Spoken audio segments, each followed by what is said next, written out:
Toronto home prices are dropping fast, and I mean really fast. We just got the August data from the Toronto Real Estate Board, and what I'm seeing is honestly shocking. Detached homes in the 416 are down over 10% year over year. That's not just a correction, that's the biggest drop we've seen this cycle. But here's what nobody's talking about. Sales are actually up. Yeah, you heard that right. Prices falling, but sales increasing. And if you think that means the market is recovering, you're about to be very surprised.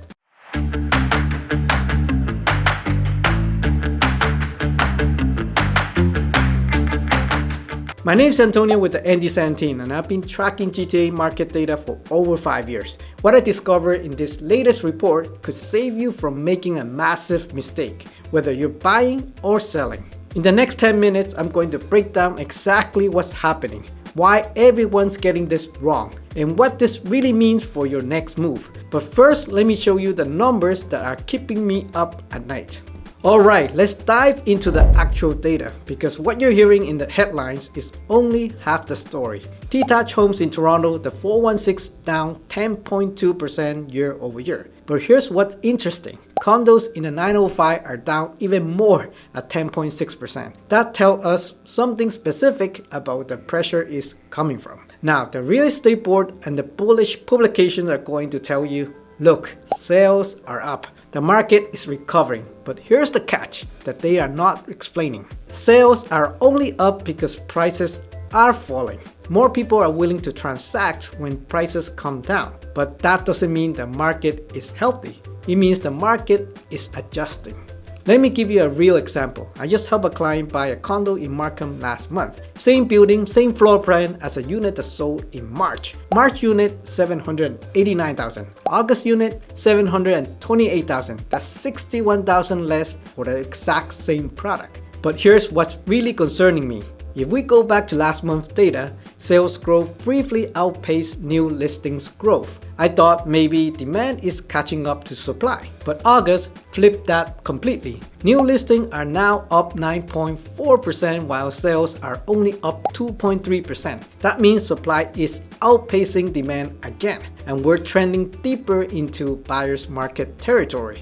Now, here's where it gets really interesting. And this is the part that most agents either don't understand or don't want to talk about. Active listings are up massive, 22.4% compared to August last year. Let me put that in perspective. That's not just more choice for buyers, that's a fundamental shift in market dynamics. When buyers have more options, sellers have really only one way to stay competitive, and that's to cut the prices. It's basic economics, but somehow everyone's surprised when it happens. But here's what's keeping me up at night. I'm seeing something in the data that suggests this inventory pile up is just getting started. Average days on market jumped from 11 to 13%. Now, that might not sound like a lot, but when homes were already taking 44 days on average to sell and listings were taking 29 days, we now pushed that above the 30-day mark to 33 days on average. What this means? Practically is if you're going to list a property, you're probably going to list it more than once, and it's going to sit on the market for at least a month, maybe 2 months on average. I had a seller client in Richmond Hill, beautiful detached home, well-maintained, priced according to recent comparables, listed in June for $1.65 million, first 30 days, 3 showings.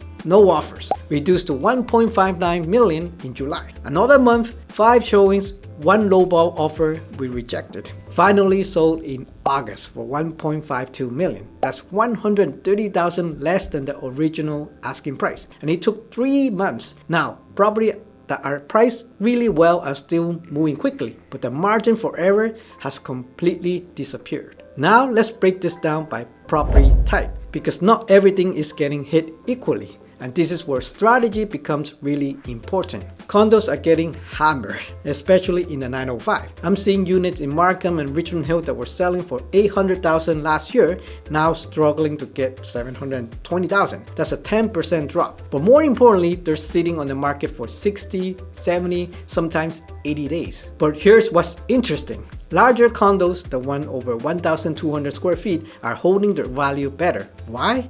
Because there are fewer of them. and families still need space. It's the smaller investor unit that are really struggling. Detached homes in the 416 down 10%, but here's the nuance. Well-located properties in established neighborhoods are still getting multiple offers if they price right. It's the overpriced listings that are sitting and getting stale. I just sold a detached home in North York last week. Listed on Tuesday, had showings Wednesday and Thursdays, received 3 offers by Friday. Sold for 98% of asking price. And this is crucial. We priced it based on what the market would bear today, not what the seller hoped it was worth. Townhouses are somewhere in the middle. The freehold townhouses in good locations are still moving, but the condo townhouses are facing the same challenges as regular condos. Too much supply, not enough demand. Here's what I'm telling my clients. If you're selling, price discovery is happening fast and it's happening down. If you're not getting activities in first 2 weeks, you're probably overpriced for today's market. Alright, here's my prediction, and I know this isn't what people want to hear, but I've been doing this long enough to call it like I see it. We're heading into September, which is traditionally the strongest month for real estate, but this September is going to be different, and here's why. All summer I've been hearing the same thing from buyers. We're waiting for the fall market. Well, guess what? Everyone else is waiting for the fall market too. That means we're going to see a surge in both buyers and sellers hitting the market at the same time. But here's the problem. We already have 22% more inventory than last year. If we get the typical fall surge in new listings, on top of that existing inventory, we could see a supply shock that pushes prices down even further. I'm predicting we're going to see a new record for active listings in September. And when that happens, the balance of power shifts towards buyers. Now, this isn't necessarily bad news. Markets correct, and corrections create opportunities. But if you're a seller who's been holding out for better market conditions, those conditions might not be coming anytime soon. For buyers, this could be the opportunity you've been waiting for. But, and this is important, you need to be ready to act when you find the right property at the right price, because the best deal still won't last long. I had a buyer client last month who found a townhouse in Vaughan listed at 1.1 million. It has been on the market for 45 days with no offers. We offered 980,000, they countered at 1.02 million. We settled at 995,000. That's 105,000 below asking price on a property that would have sold over asking a year ago. So here's the bottom line. Toronto home prices are dropping fast, but this isn't a crash. It's a correction, and correction creates both challenges and opportunities depending on which side of the transaction you're on. If you're selling, you need to be realistic about pricing and timing. The days of overpricing and waiting for the market to catch up are over. Price it right from day one, or be prepared to chase the market down. If you're buying, you have more power than you had in years, but you still need to act decisively when you find the right opportunity. The best properties at the best price still move quickly. And if you're just watching from the sidelines, remember that real estate is local. These are GTA-wide trends, but every neighborhood, every property type, every individual situation is different. If you're thinking about buying or selling in the GTA and want to discuss your specific situation, I'll be happy to chat. You can book a call with our team. All the contact information is in the description below. We're seeing opportunity in this market that we haven't seen in years, but you need the right strategy and the right timing to take advantage of them. What do you think? Are you seeing these prices drop in your neighborhood? Are you planning to buy or sell in this market? Let me know in the comments. I read every single one and I'll give you my honest thoughts on your situation. And if you found this market analysis helpful, make sure to subscribe and hit the notification bell. I do this deep dives every month when the new data comes out, and I always try to give you the real story behind the headlines. Thanks for watching, and I'll see you in the next video. Bye.